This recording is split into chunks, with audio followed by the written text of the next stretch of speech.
સો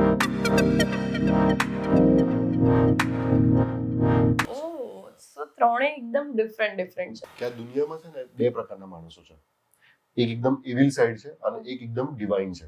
એટલે કેવું હોય છે કે જ્યારે આપણે સ્કૂલમાં હોઈએ ત્યારે ફર્સ્ટ સ્ટાન્ડર્ડમાં પાયલટ બનવું હોય, સેકન્ડ સ્ટાન્ડર્ડમાં ડોક્ટર બનવું હોય.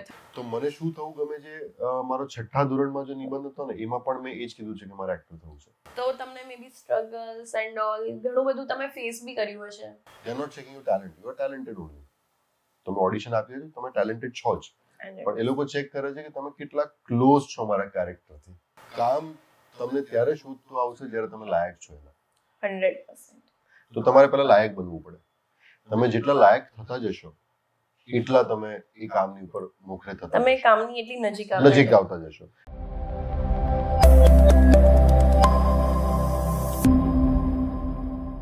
હું મૌલી ભટ્ટ ફરી એક વખત લઈને આવી ગઈ છું મહેફિલ વિથ મૌલી, અને આજના એપિસોડમાં આપણી વચ્ચે છે નક્ષરાજ. તમને આ એપિસોડ સાંભળવો બહુ જ ગમવાનો છે, કેમ કે આ એપિસોડમાં ઘણી બધી વાતો તો સાઉથ મૂવી ઇન્ડસ્ટ્રી અને ગુજરાતી મૂવી ઇન્ડસ્ટ્રીની કમ્પેરિઝનની છે, જે જોવી તમને બહુ ગમશે. એની સાથે એમની આવનારી ફિલ્મ સંઘવી એન્ડ સન, જલસા, એની વાતો સાંભળીને તમને જલસો પડી જવાનો છે.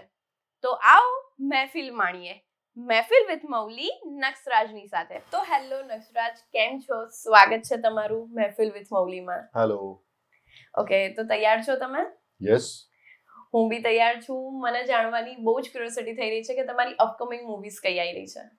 મારી એક ઓલરેડી ફિલ્મ જસ્ટ રિલીઝ થઈ છે 3 જાન્યુઆરીએ, વિક્ટર 303 જેનું નામ છે. સેકન્ડ જે ફિલ્મ આવી રહી છે 6 ફેબ્રુઆરીએ, સંઘવી એન્ડ સન્સ, અને એના પછી હજી એક ફિલ્મ આવશે જેનું નામ છે જલસો. એનો જે રિલીઝ ડેટ અમે નથી આપી. ઓકે, સો આ મૂવીઝ ત્રણે અલગ અલગ મૂવી છે, ત્રણેના નામ બી બહુ જ અલગ અલગ છે, રાઈટ? એકદમ ડિફરન્ટ. તો એના વિશે થોડુંક ડિસ્ક્રાઇબ કરી શકો તમે? વિક્ટર 303 જે મૂવી હતી એ માળિયા મિયાણાની વાત હતી. માળિયા મિયાણા એક મોરબીથી એક નજીક જગ્યા છે જ્યાં મીઠાના અગર છે ને ત્યાં ખેતી થાય છે. તો ત્યાંના એક વિલનસ મારું કેરેક્ટર છે એની અંદર, કે જે ત્યાં સોલ્ટ માફિયા જેને કહેવાય, that is called salt mafia. So that salt mafia was my character. Second film is Sanghvi and Sons, which is kind of hum aapke hai kaun જેવો ફ્લેવર કહી શકો તમે, કે હમ સાથ સાથ હે, એટલે એક ફેમિલી ડ્રામા, જોઈન્ટ ફેમિલીની વાત, જેમાં જૂની પેઢી અને નવી પેઢીની વચ્ચેનો સમન્વય કઈ રીતે કરવામાં આવે છે. That is called Sanghvi and Sons. નામથી જ લાગે છે. એન્ડ જલસા જે આવી રહ્યું છે એમાં? જલસો અગેન ફેમિલી ડ્રામા છે, but it is a very twist and turn story where again I would say my character is a little bit gray shade there also. સો ત્રણે એકદમ ડિફરન્ટ છે. એકદમ અલગ.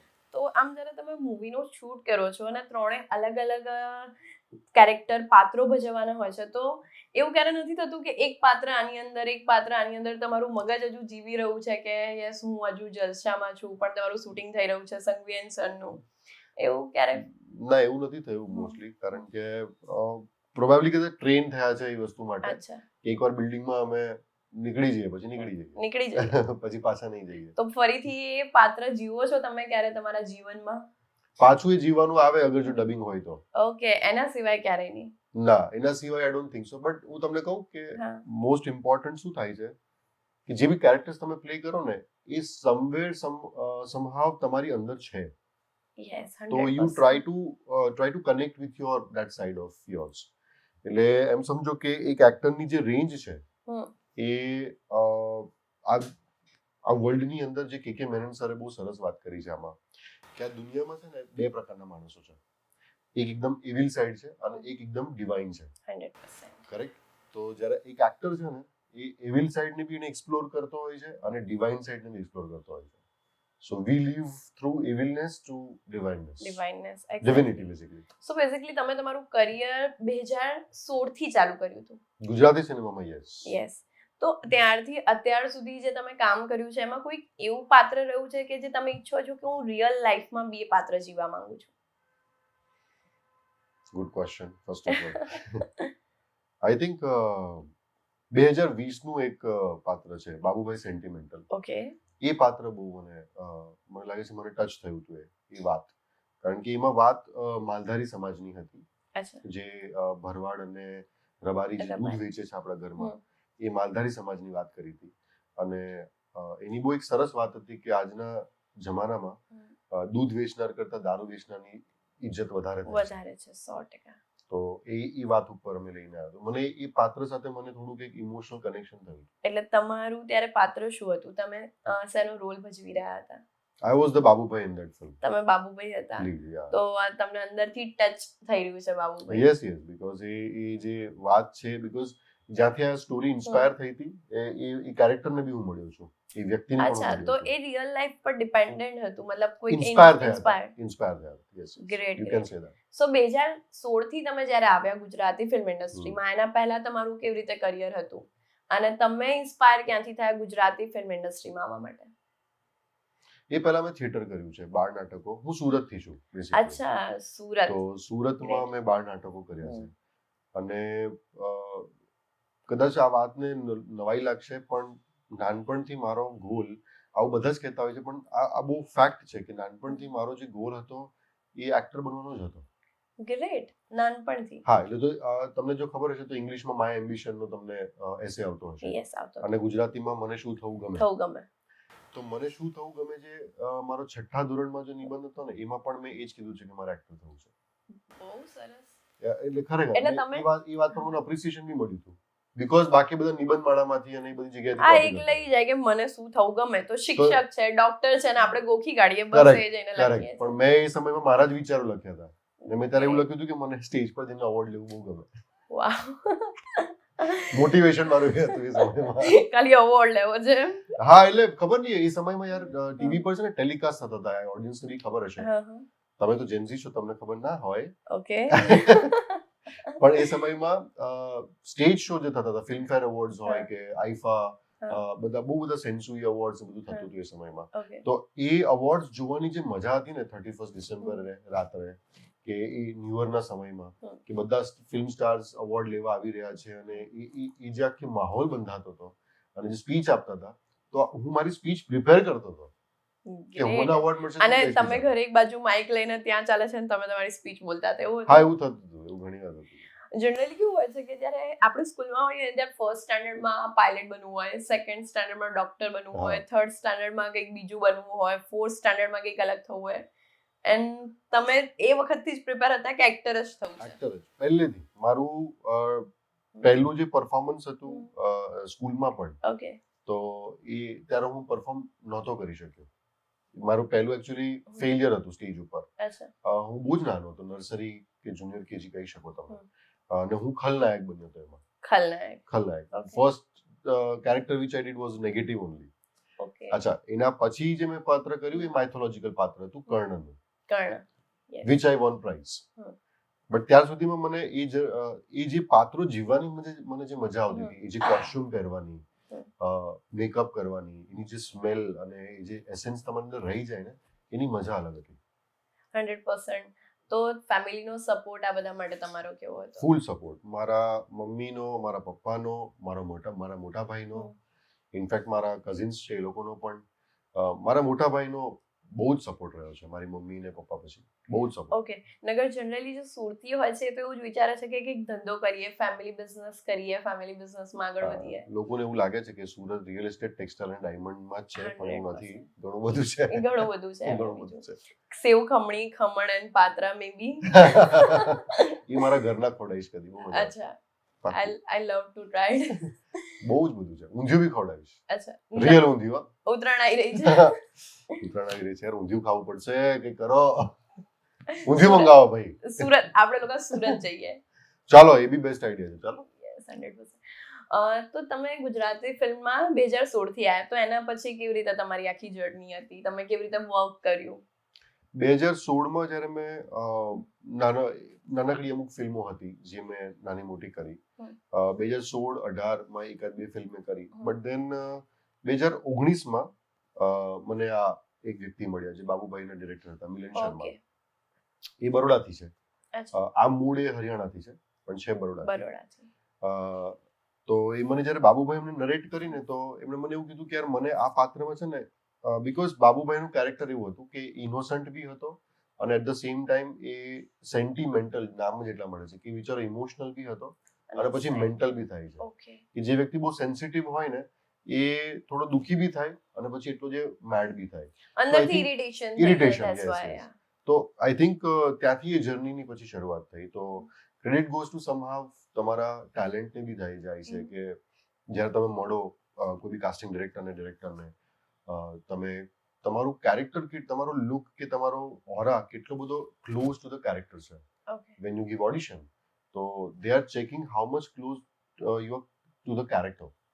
દે are not checking your talent. You are talented only. તમે audition આપી છે, તમે talented છો જ, પણ એ લોકો ચેક કરે છે કે તમે કેટલા ક્લોઝ છો મારા કેરેક્ટરથી. ત્યાં તમારું ઓડિશન ક્રેક થતું હોય છે. So after that I guess there was no end. પછી મેં બાબુભાઈ કરી, પછી એક ઓહો પર વેબ સિરીઝ કરી 110.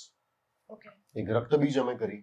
હવે રક્તબીજ એવી મેં વાર્તા કરી છે કે જે અમે ફિલ્મ ફેસ્ટિવલ જીતીને આવ્યા છે ન્યુયોર્કમાં. ગ્રેટ. જે કોઈ નોટ નથી લીધી, આ નોંધ નથી લીધી, હવે નોંધ કરાવું છું કે લઈ લો.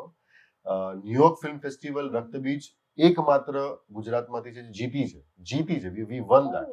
અને 2 ફેસ્ટિવલ અમે જીત્યા છે અને કાન્સ ફેસ્ટિવલમાં વી વર ફાઇનલિસ્ટ. અચ્છા. ડ્યુ તો ટુ કોવિડ અમે ત્યાં જઈ નહીં શક્યા. તો મેઇનલી રક્તબીજની અંદર શેની વાતો થઈ છે? આખી સ્ટોરી લાઇન્સ એના ઉપર છે? રક્તબીજ એક રાઇટરની વાત હતી અને એ રાઇટરે જેટલી બુક લખી હતી અત્યાર સુધી, એ બુક એ જે બુક્સથી લોકોના જીવન પર શું અસર પડી હતી. તો એક કેફેમાં એ રાઇટર આજે બેઠી છે, પણ આજે એને જેટલી બુક્સો લખી છે એ દરેક બુકની લોકોના જીવન પર શું અસર થઈ. તો એ લોકો આજે બધા મળીને એને મારવા ભેગા થયા છે. સો વન બાય વન બધા કેરેક્ટર્સ આવતા જાય છે, પણ બધાનું મોટિવ એક જ છે કે રાઇટરને આજે મારી નાખ્યું છે. અચ્છા.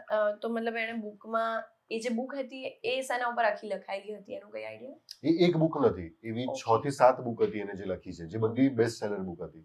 પણ જેમ તમે મૂવી જોતા હોવ કે તમે કંઈક વાંચન કરતા હોવ તો દરેક વસ્તુની સમાજ પર એક અસર છે. તો એ રાઇટરે જે અત્યાર સુધી બુક્સ લખી હતી, તો દરેક બુકનું એક પોતાની બીજાની જિંદગી પર કે બીજાના જીવન પર શું અસર થઈ છે, તો એ વ્યક્તિનો દુશ્મન બની જાય છે કે તારી બુક લખાઈ એના કારણે મારા જીવનમાં આવું થયું. વેરી સો ઇન્ટરેસ્ટિંગ. હવે મારે તને મારી નાખવી છે. Very interesting. તો તમે એમાં શું રોલ કરી રહ્યા હતા? હું એમાં કેફે બોયનો રોલ હતો મારો. અચ્છા. જ્યાં રાઇટરને બચાવવાનો કોશિશ કરે છે. ઓકે. એ રાઇટરને બચાવે છે કે એને ખબર પડી જાય છે પહેલેથી કે અહીંયા તને બધા મારવા આવવાના છે આજે. કારણ કે એ અંડરકવર કોપ બી છે જે એને સેફગાર્ડ કરવા આવ્યો છે. Okay, great. Very interesting. તમારો જે રોલ હતો એ બી ઇન્ટરેસ્ટિંગ છે. તો આ તમે જ્યારે ગુજરાતી ફિલ્મ્સમાં આવ્યા તો તમારું કોઈ બેકગ્રાઉન્ડ નહોતું, રાઈટ? ના, કોઈ બેકગ્રાઉન્ડ. તો તમને maybe struggles and all ઘણું બધું તમે ફેસ બી કર્યું હશે. ઘણું રિજેક્શન્સ ઘણા ફેસ કરવા પડે છે અને which you have to accept. Rejection acceptance હોવું જોઈએ. જરૂરી નથી કે તમને દરેક ફિલ્મમાં તમને મળી જાય. જરૂરી નથી કે તમને જેમ કે ઘણા પાત્રો એ સમયમાં મેં જોયા છે કે ગુજરાતી ફિલ્મ મેં જોઈ હશે તો મને એવું થાય કે યાર આ ફિલ્મ તો મને મળવી જોઈએ. પણ મને એક વસ્તુ બહુ સારી અને સચોટ રીતે મારા ગુરુએ શીખવાડી હતી કે કામ તમને ત્યારે શોધતું આવશે જ્યારે તમે લાયક છો એના. 100%. તો તમારે પહેલા લાયક બનવું પડે. તમે જેટલા લાયક થતા જશો એટલા તમે એ કામની ઉપર મોખરે થતા તમે કામની એટલી નજીક આવતા જશો. તો આજે જેટલા બી ગુજરાતી ફિલ્મ ઇન્ડસ્ટ્રીના સ્ટાર્સ હશે કે એક્ટર્સ છે, જે લોકોને જે રોલ મળી રહ્યા છે એ લોકોને લાયક છે એટલે મળી રહ્યા છે. અને હું આ વસ્તુમાં કમ્પ્લીટલી બિલીવ કરું છું, જેન્યુઅલી. તો રાઈટ નાઉ ગુજરાતી ફિલ્મ્સ છે એ વ્યુઅર બહુ ઓછા થઈ રહ્યા. મતલબ ફિલ્મ બની રહી છે, બહુ સારા એવા પ્રમાણમાં બની રહી છે, ગવર્મેન્ટ બી એને એપ્રિશિએટ કરી રહી છે, પણ વ્યુઅર નથી મળી રહ્યા. સાવ નથી મળી રહ્યા એવું બી નથી, મળી રહ્યા છે. પણ એવું કહી શકાય કે પહેલા અઠવાડિયામાં નથી મળી રહ્યા. ઓકે.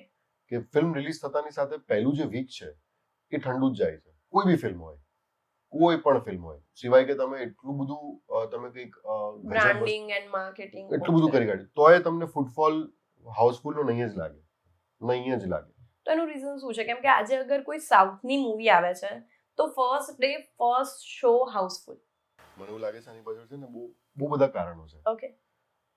એક તો ગુજરાતી અગર જો ક્લાસિક ફિલ્મો તમે જોયો છે ને, લગભગ હું પાછળ નથી જતો, ઉપેન્દ્ર ત્રિવેદી અને બધી વાત તો આપણે કરી શકીએ છીએ, પણ એ સરની એ બધા લેજન્ડ્સ છે. એ લોકોની વાત કરતા મેં વચ્ચે ક્લિપ જોઈ હતી ને સોંગ જોયું હતું નરેશ કનોડિયા સરનું. 100%. અને એમનું મેકિંગ મેં જોયું હતું બ્લેક એન્ડ વ્હાઇટ ફિલ્મનું. Okay, black and white. Black and white હતું એ.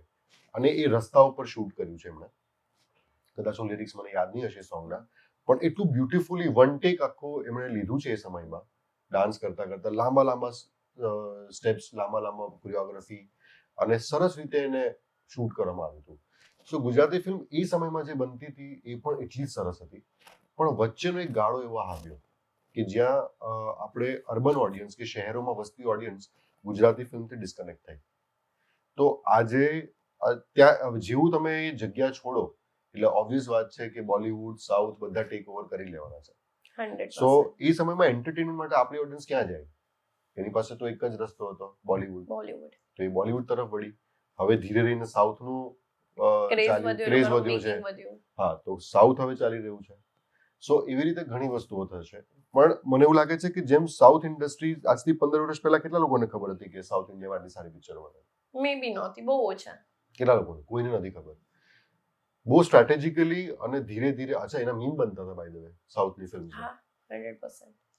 આજે એ જ ફિલ્મો તમને ગમી રહી છે. કારણ શું? તો ધીરે ધીરે ધીરે એ લોકોએ તમારા દિલમાં જગ્યા બનાવી. સેમ વસ્તુ ગુજરાતી સિનેમા કરશે આવનારા સમયમાં. કે આજે હું એમ કહું, બહુ પાછળ નહીં જઈએ પણ અર્બન ગુજરાતી વર્ડ હું યુઝ નહીં કરીશ, એમ કહીશ કે અર્બન મેકિંગ, કે proper making, technically strong pictures. તો સ્ટ્રોંગ મેકિંગ જે થવાના ચાલુ થયા ટેકનિકલી, એ લગભગ એને 15 વર્ષ થયા છે વધી વધીને. એ 15 વર્ષના ઇતિહાસમાં આપણે જજ નહીં કરી શકીએ કે ગુજરાતી ફિલ્મ સાઉથની સાથે કમ્પેર કરીએ. ના કરવું જોઈએ. પણ હા, એટલું કહીશ કે આ 15 વર્ષમાં ગુજરાતી ફિલ્મ 4 થી 5 વાર તો નેશનલ એવોર્ડ લઈ આવી છે. Recently Kutch express national award લઈ આવ્યા છે. સો અગર આપણે 5 વર્ષમાં આટલું બધું અચીવ કરી શકીએ છીએ, તો હવે આવનારા 15 વર્ષ વિચારો કેવા હશે? પણ આવનારા 15 વર્ષ સારા હશે, એ મેકિંગ સારું હશે, પણ આજે જે ઇન્સ્પિરેશન છે એ ઇન્સ્પિરેશન પાસ નથી થઈ રહ્યું ગુજરાતી ફિલ્મની ટિકિટ ખરીદવા માટે પણ. ક્યાંક આ તમારી જે વાત છે ને એ સાચી બી છે, અને ક્યાંક એવી ઓડિયન્સ બી છે કે જે જુએ છે. હવે આમાં બે રીઝન છે. પહેલું કે જે મેં તમે કીધું કે આપણે ગુજરાતી જે ઓડિયન્સ છે ને એ બહુ સ્માર્ટ છે. They are very intellectual, 100%. Intelligent છે. એ લોકોને ટ્રેલર અને ટીઝરથી ખબર પડી જાય છે કે આ ફિલ્મ મારે ક્યાં જોવી. પહેલી વાત. બીજી વાત કે અગર ટ્રેલર ગમી ગયું તો ઘણા એવા લોકો છે કે જે લોકો પાયરેસીથી જોઈ લે છે.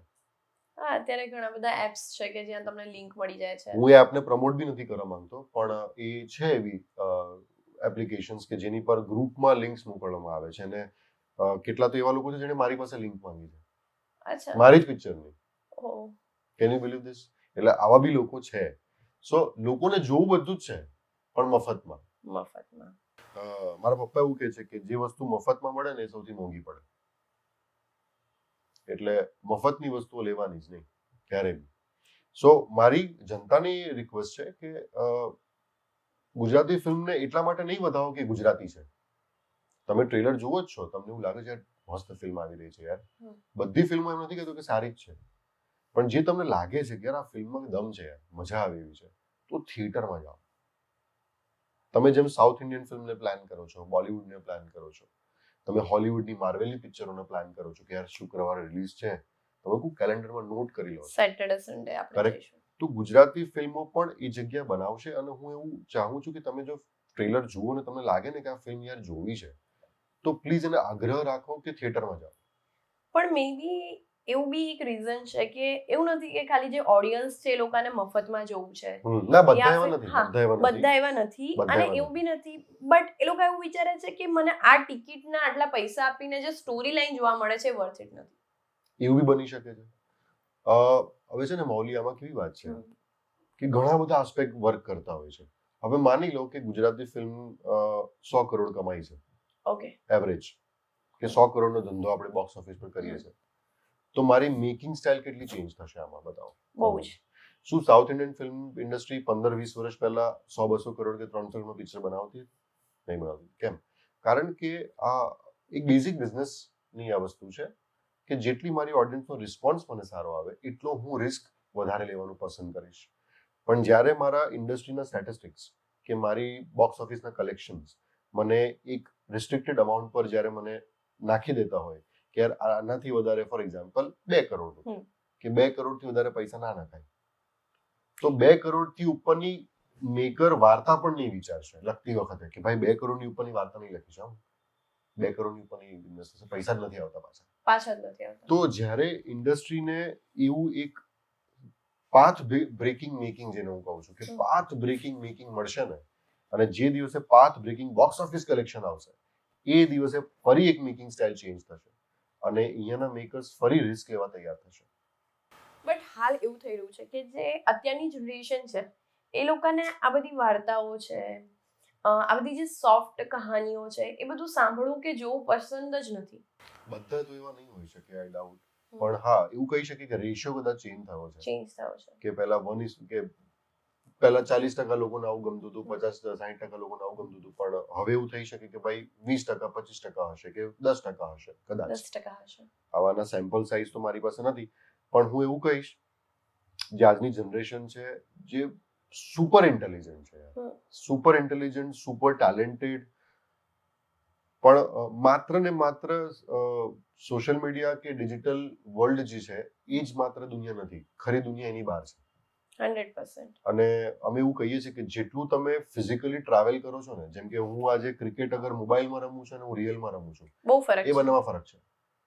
એવી જ રીતે જ્યારે તમે ડિજિટલ વર્લ્ડની અંદર એન્ટરટેનમેન્ટ લો છો સોશિયલ મીડિયાના થ્રુ, કોઈ પણ ઇન્સ્ટાગ્રામ, ફેસબુક, એની સામે તમે જ્યારે રિયલ ટ્રાવેલ પર નીકળશો ને એની આખી મજા અલગ છે.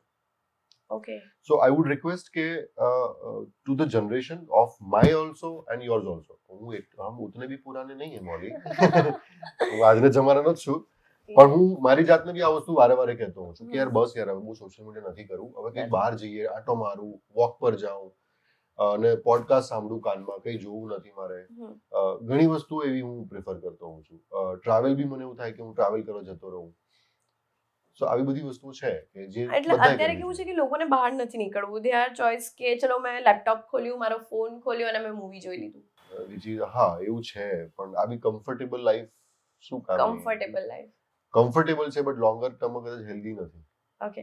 તો તમને શું લાગે છે કે ગુજરાતી ફિલ્મ ઇન્ડસ્ટ્રીએ આ બધી વસ્તુઓ કેચ કરવા માટે, આ બધી વસ્તુઓ ફૂલફિલ કરવા માટે કઈ કઈ એવી આ વસ્તુ છે, કઈ કઈ વાતો છે જેનામાં ધ્યાન રાખીને પોતાની જાત પર ઇમ્પ્રુવમેન્ટ કરવાની જરૂર છે ગુજરાતી ઓડિયન્સ કે ગુજરાતી ફિલ્મ મેકર્સને?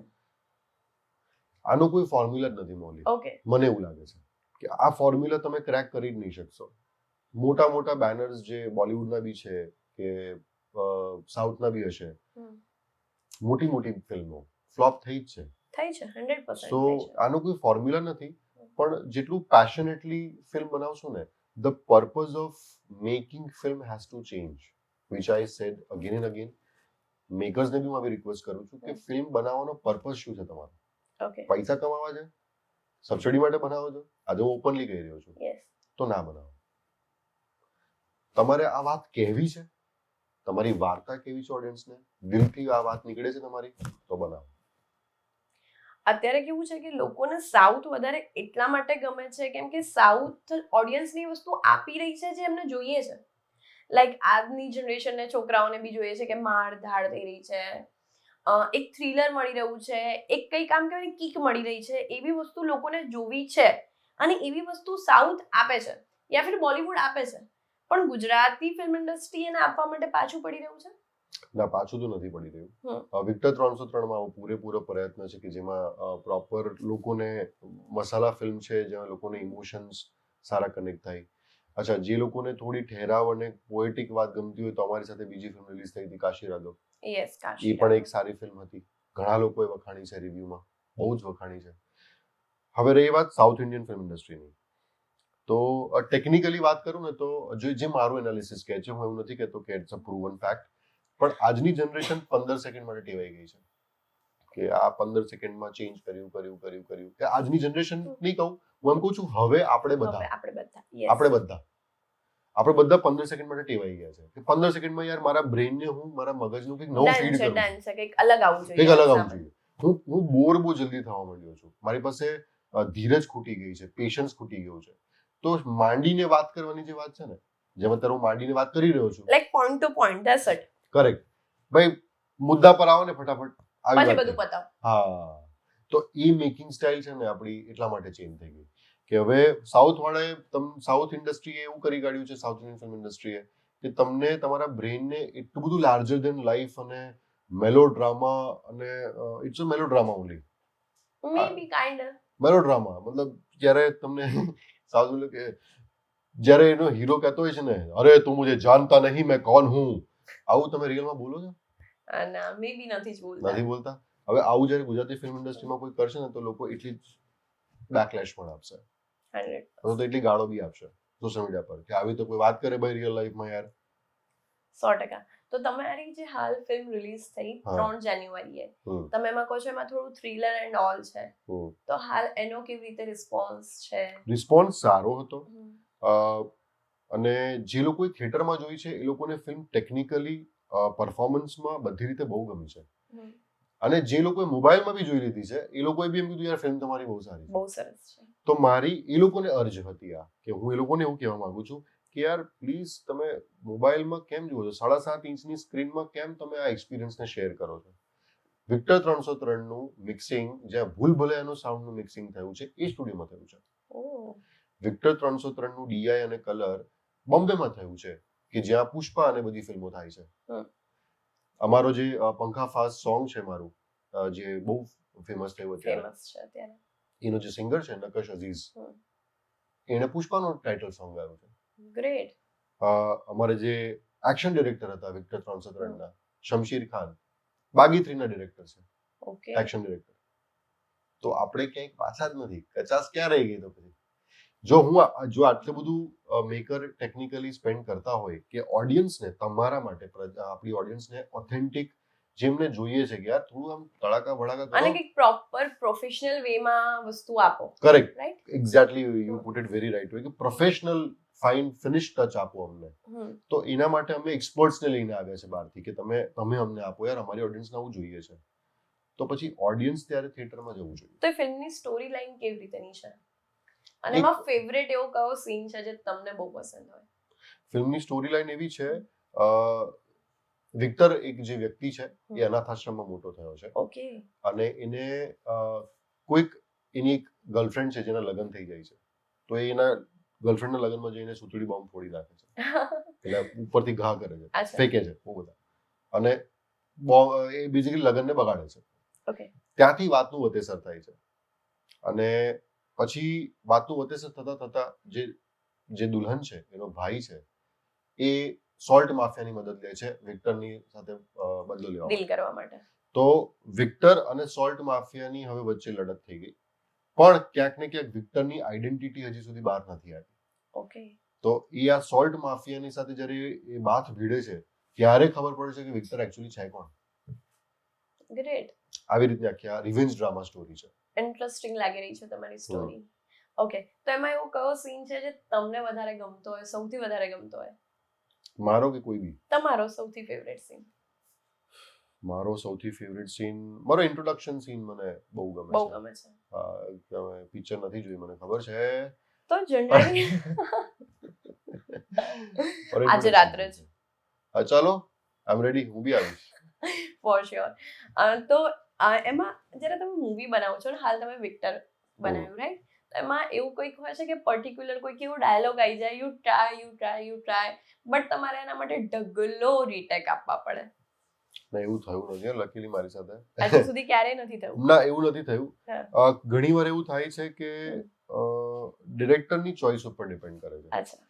કે ડિરેક્ટરને અગર આ જોઈતું જ હોય ને કે મને આ જગ્યા પર આ મોમેન્ટ પર ટાઈમિંગ આ જોઈએ છે, ત્યારે તમારે રીટેક વધારે થાય. ઓકે, તો તમારા કયા એવા કો સ્ટાર હતા કે જે ઢગલો રીટેક આપી ગયા હતા? કોઈ જ નહીં. કોઈ જ નહીં? લકીલી કોઈ જ નહીં.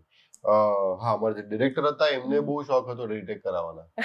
યાર મેં કે હું શું કહું છું યાર, આમાં આવું કંઈક કરીએ તો એટલે he always basically he want કે કંઈક તમે તમારું ધી બેસ્ટ ની ધી બેસ્ટ બનાવો, રાઈટ? કરેક્ટ. હા, એ જ હતું. એમને એવું હતું કે આટલું સરસ જો પહેલા ટેકમાં મળે છે તો સેકન્ડ થર્ડમાં તો આનાથી સારું મળશે. હવે આ ડિરેક્ટરની ચોઇસ અલગ અલગ હોય ઓલિયામાં, એવું નથી. અમુક ડિરેક્ટર એવા હોય કે જે લોકોને એમ થાય કે ફર્સ્ટ ટેકમાં જે આવે ને એ ફર્સ્ટ ટેકમાં આવે, અને એ નેચરલ હોય. આઈ ઓલસો ફીલ કે જે મેં ફર્સ્ટ વાર કહી દીધું એ કહી દીધું. અને ઘણા ડિરેક્ટર્સ એવા છે કે ભાઈ પહેલા 5 ટેક તો ખાલી વોર્મ અપ જ છે આ. પછી જ જે પછી જે આવશે આવશે રિયલ આવશે. ઓકે. એટલે હવે વિચારો અમે એક્ટર કેટલી મહેનત કરે છે, પણ ડિરેક્ટર પર આ વસ્તુ ડિપેન્ડ અને કરે એ છે. એની મૂવી કઈ સાઈડમાં લઈ જવા માંગે છે એના પર બી ડિપેન્ડ કરે છે એ તમને કેટલા ટેક આપશે. 100%. તો આનું જે શૂટિંગ હતું એ બધું કઈ જગ્યાએ થયું હતું? આખી ફિલ્મનું શૂટિંગ ભુજમાં અમે આખું shoot કર્યું. શૂટિંગ ભુજમાં જ થયું હા, છે? હા, ભુજમાં બી ત્યાં મીઠાના અગરો છે. ઓકે. સો ભુજની અંદર અમે આ શૂટ કર્યું હતું. અને કયું સીઝન હતું જ્યારે તમે મોન્સૂન. ઓ તો બહુ જ ડિફિકલ્ટ રહ્યું છે ને તમારું? બહુ જ ડિફિકલ્ટ.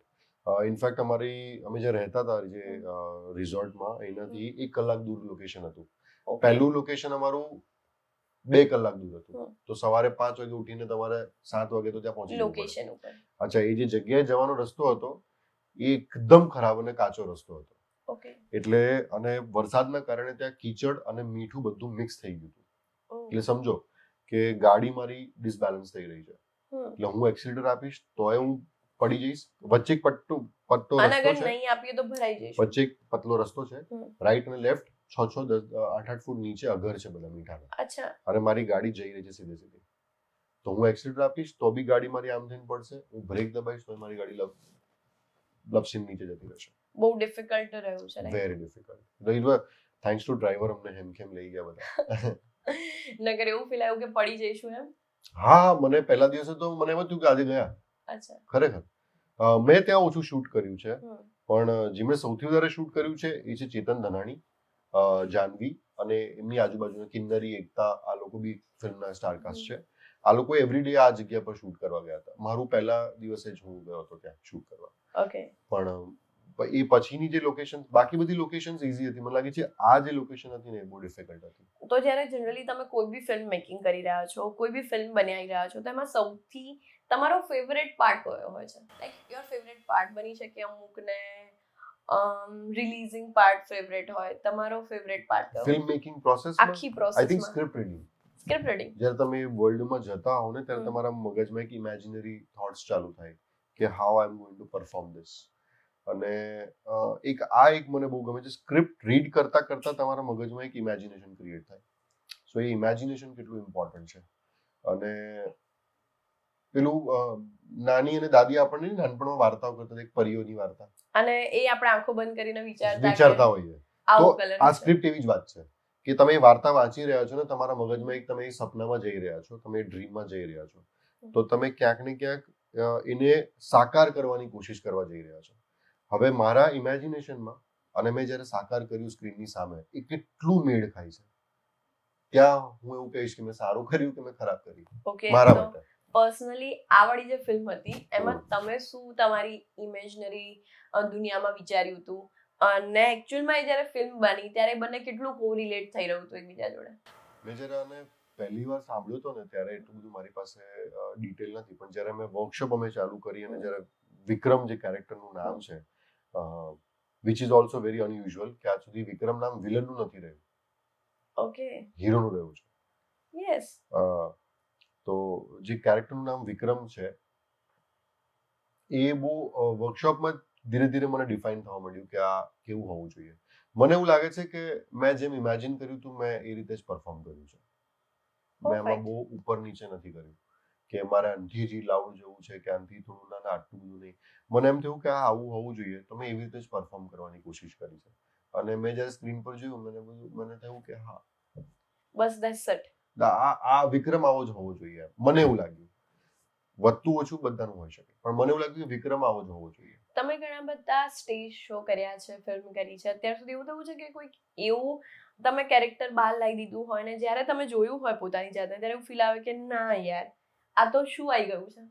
રાવ તો બહુ બધી વાર થયું મને. બાબુભાઈની ફિલ્મમાં બી થયું છે મને અમુક સીન્સ મારા કે યાર આવું કેમ મેં કર્યું આની અંદર. હવેની તો 2 ફિલ્મો આવશે, બટ સ્ટેજ શોમાં બી ઘણી વાર તમને એવું થાય કે because I was a dancer also at one point, અને લાઈવ સ્ટેજ શોઝ અને લાઈવ પરફોર્મન્સીસ મેં બહુ જ કર્યા છે, કોરિયોગ્રાફી બહુ કરી છે, પ્રોફેશનલી વ્યવસ્થિત અને સારા લેવલ પર. અચ્છા. નોટ સ્કૂલ એન્ડ કોલેજ વાળી, તો અલગ જ છે કલ્ચરલ એક્ટિવિટીઝ, પણ professionally I have done a lot. અને એ સમયમાં તમને તમારી જાત એક દેખાય સ્ટેજ ઉપર કે હમ. યાર આ તો હું સ્ટેજ પર આવો દેખાઈશ, હમ. લાઇટ્સ અને પાછળની બધી બેકગ્રાઉન્ડ ને બધું વિચારો. પણ જ્યારે એના વિડીયો મારી સામે આવે તો મને એમ થાય કે યાર આ નહીં મજા આવી. નહીં આ તો હવે નહોતું આ કરવાનું. જ જગ્યા પર ઓડિયન્સ અને જજ તરફથી તમને પ્રાઇઝ મળી જાય છે.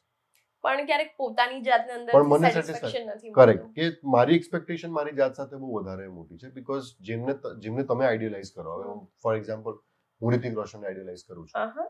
એ મારા મને એવું લાગે છે કે ડાન્સમાં એનાથી બેટર કોઈ છે જ નહીં. કોઈ છે જ નહીં. Great. મને એવું લાગે છે કે he is like a poetry. Hmm. એ કવિતા છે. ડાન્સ કરતી એક કવિતા એટલે રિતિક રોશન. હમ. કે જ્યારે હું એને જોઉં છું એમને કે ડાન્સ કરતો, મને એમ થાય કે આનાથી બેટર શું કરી શકીએ. ઓકે. એ જે એ ગ્રેસ છે બેઝિકલી, હમ. એ ગ્રેસ તમે ઇમ્બાઇબ કરવાની કોશિશ કરો કે યાર હું મારામાં આવો ગ્રેસ લઈને આવું.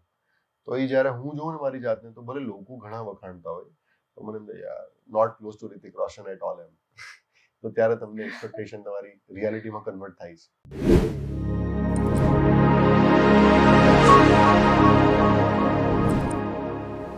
So rapid fire presented by Hurricane. So Nakshraj, are you ready? Yes. Okay. So your first question is, an actor and an actress is come to in your mind when I say following. Jim Junkie. Hrithik Roshan. Okay. Too cool to school. Salman Khan. Competition. No. No one. Great. What is the most vayat rumor you heard about yourself? Did I blame audience about not watching films? Okay. I didn't blame anyone, by the way. I give you 3 options. Pick one for each. Okay. Okay. Kill, marry, and hook up. Hey Bhagwan. Okay. Shivani Joshi, Okay. Bhumika Barot, and Arohi. Bhumika and Arohi, they both are married, so I don't want to kill, or I don't want to kill both of them. They're very nice. No, to me. you can't pick just same option for both. You have to choose any one for one. So, kill, marry, and hook up. Shivani Joshi, Bhumika Barot, and Arohi. Arohi Patel, you mean? Yeah. I'm not a hookup guy, but Bhumika is a dear friend, so I'm sure she will understand. But so Okay. I would kill Bhumika. I'm sorry, Bhumika. I don't mean it. You're a friend. You can understand. No hookups at all. And marry Shivani Joshi. Yeah. Interesting. Yeah. Okay. Because she is single, I'm single. બાકી બંને તો લગન થઈ ગયા છે. Maybe એ સાંભળતા હોય. Okay, next. જો તમારી કરંટ લવ લાઈફ વિશે કોઈ મૂવી ટાઇટલ હોય તો એ ટાઇટલનું નામ શું રાખીશું આપણે? Love story, Bhool Bhulaiyaa and Pagli. Love in the air. એ ઓપ્શન જ નતો. Love story in the air. Okay. Okay. The answer is an yes or no. Okay. Okay. So beach about co-star. No. Okay. Hit on a co-star.